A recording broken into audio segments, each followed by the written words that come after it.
Bado ni trainee. Mtrain vizuri.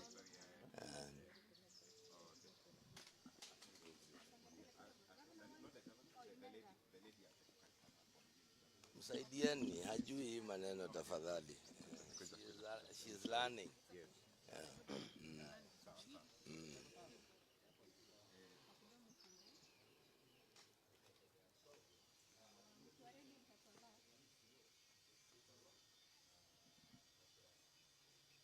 Citizen wako dunia hii.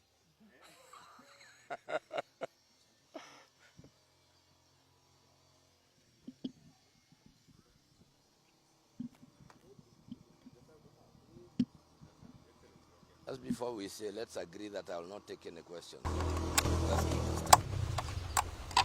So, thank you very much, fellow Kenyans. I want to take this moment to address issues that have emanated from a vernacular clip that is circulating in social media.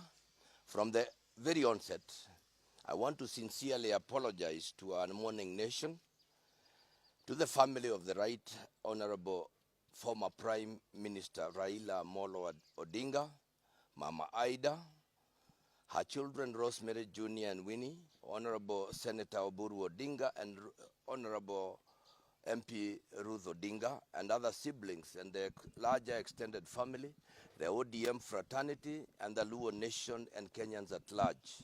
And to my colleague leaders from all sides of the political divide for any harm that it has elicited. The clip was taken while attending a burial in my home village, and my remarks were in no way celebratory.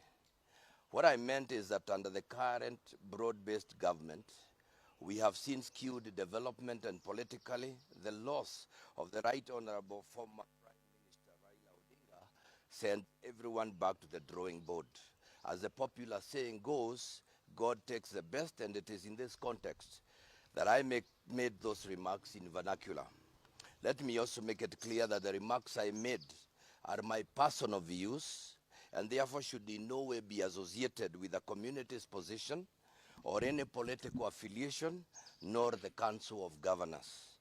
Finally, in noting the huge public interest that this issue has generated, I am taking responsibility of the real and perceived meaning of my remarks, and as a result, therefore, I have decided that with immediate effect, I am going to step down as the Vice Chair of the Council of Governors.